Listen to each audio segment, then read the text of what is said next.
Hello everyone and welcome to yet another video. My name is Daniel and I run the webshop Nordic Anglers. Today we're on the Danish coastline fishing for sea trout, but over the past couple of months I've been trying something completely new, at least new to me. I've been fishing with these very light switch two-handed rods, and that's what this video is about. This video is about how to swing streamers on the coastline. You can apply this to any kind of other fishing. The really light fishing for salmon, fishing for brown trouts in streams with big streamers. So today we're talking switch rods. We're talking about how to optimize your fishing, in particular if you're having back problems and stuff like that, because this is very easy. It's really fun and it's highly effective. So in this video I'm going to show you a lot about how to micro spay with streamers on the coastline here in Denmark.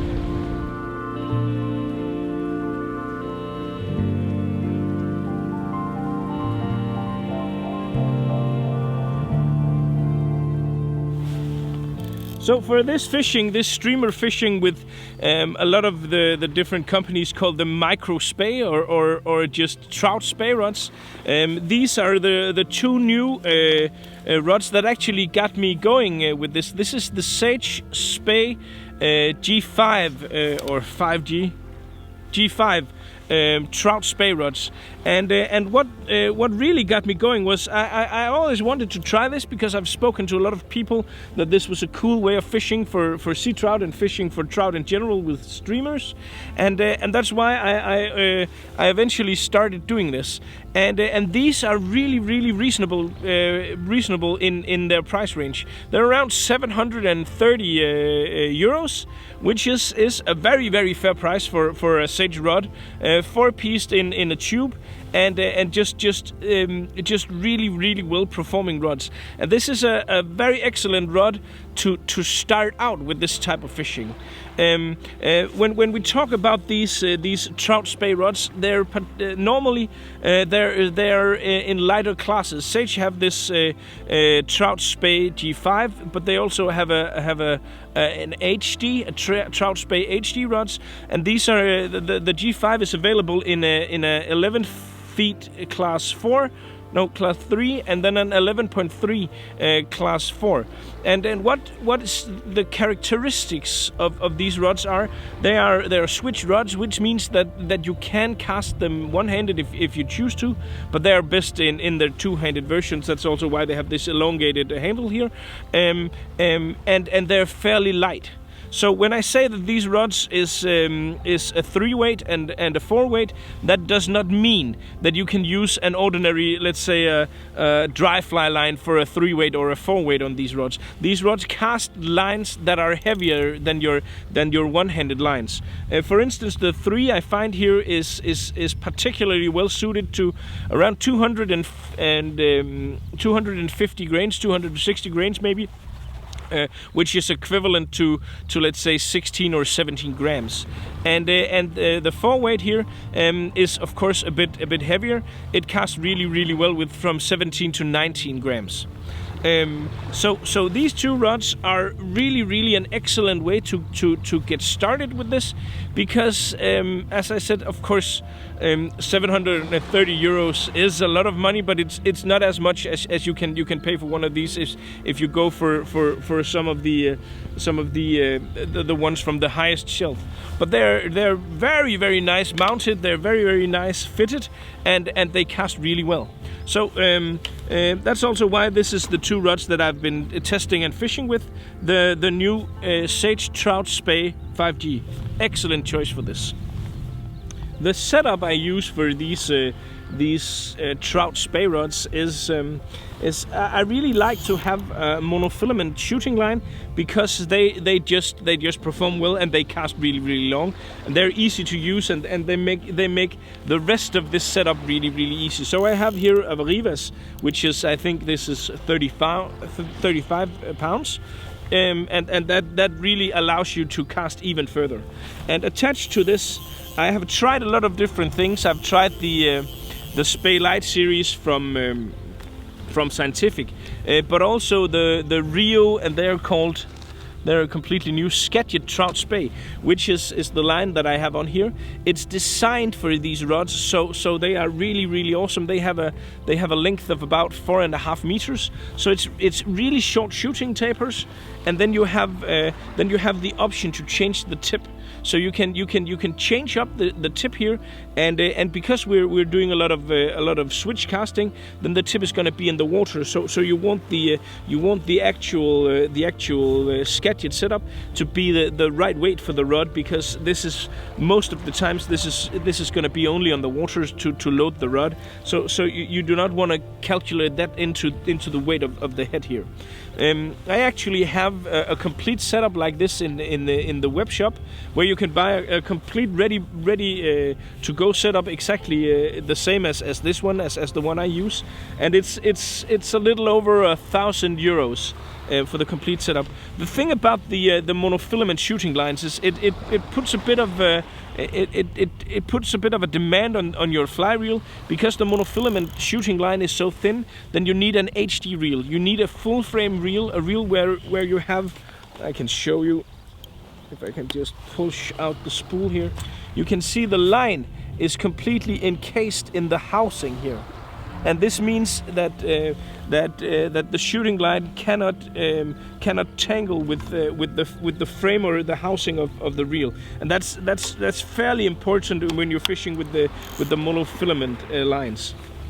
But basically, the Skagit setup is really easy to cast. It casts really well. And the thing about a setup like this is, the reason why you go for a setup like this is because you want the ease. You want to be able to cast your streamer pattern, your coast fly, as long as you can, with as least effort as possible, and that's where this setup is ideal.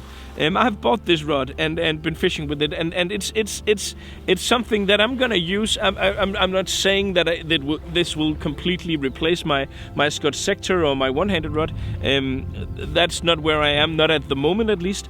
But I see some really cool potential in this. I really like the way of fishing, and it's just a lot of fun.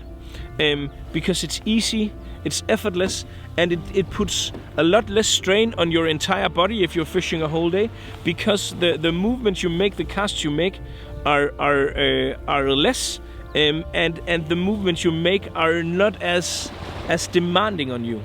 So this is an easier way to cast long than for instance a one-handed rod, because basically as soon as you have the switch cast down, it's just, basically point and then the line will fly. So it puts a lot of less stress on your back, on your shoulders, on your hips, and so on, and it's just a lot of fun. Also because this is 11.3 feet. And it casts around 17 to 19 grams, so there is a lot of bend to the rod. So when you hook up into a fish, you will get a lot of bend as well, and you'll enjoy the fight with the fish quite a lot as well. So there is a lot of great things to say about this particular way of fishing, but basically it's just less effort and more fun. And I think that's the overall idea here. It just is really pure enjoyment.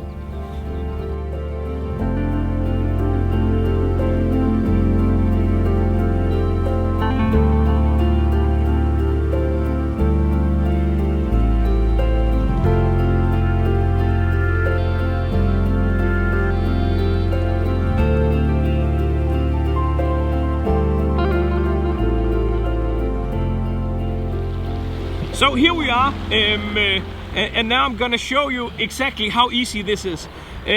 This spot we have picked not because it's the best spot of fishing today, because the weather is very calm, but we've chosen this because it's a really good place to demonstrate exactly how you perform these, how you fish with these light switch trout rods.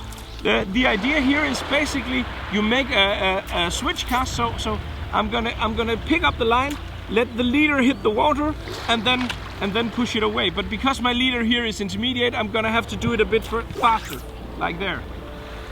So you see, it's really simple, it's really effortless, and of course, if you have never switch cast or used a two-handed rod before, you should.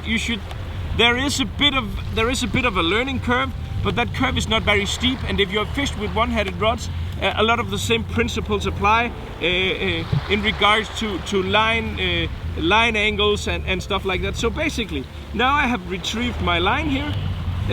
I'm gonna pick up the fly here, just check if there is a fish follow.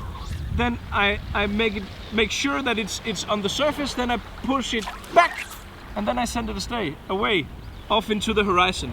So you see, there is not a lot of false casting. There's not a lot of anything. There's basically just retrieve the fly, make a cast, retrieve the fly, make the cast, retrieve the fly, make a cast. So it's highly efficient. Also in regard to actually covering a lot of water, this way of fishing.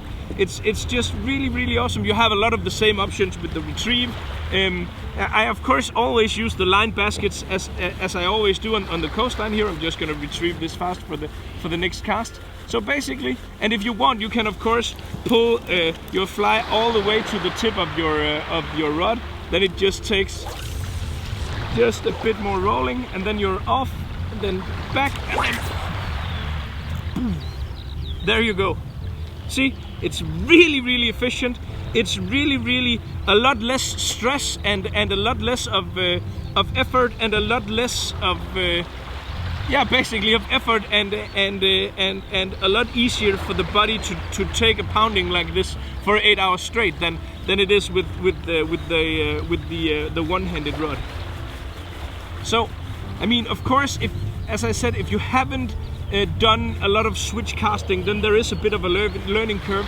But the Skagit setup here really helps you a lot with that, because Skagit is so easy to cast, because they are so short and they're so compact. It's just really easy to just get it out there. And this cast is a long cast. This cast is minimum as long as I would be able to cast with my one-handed rod in conditions like these, and it just works. So and that's why I really have come to enjoy and like this way of fishing, because it's easy, it's efficient, and it's just a lot of fun and a lot of enjoyment.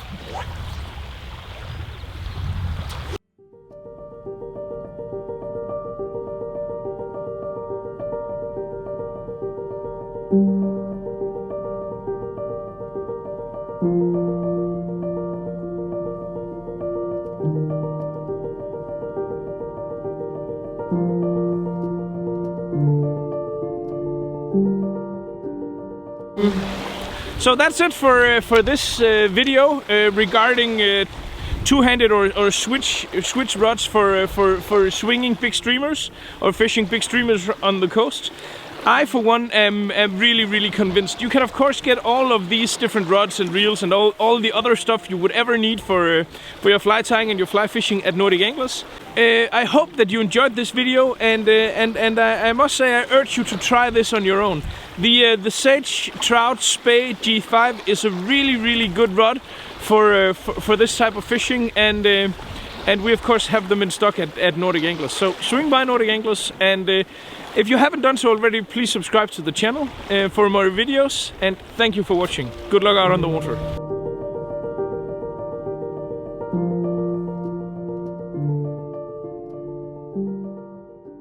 Hvad er der her, Daniel?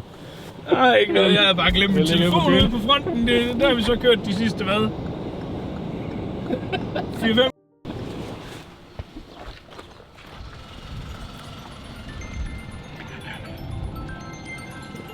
Ligger den der og ringer med din alarm. Yes.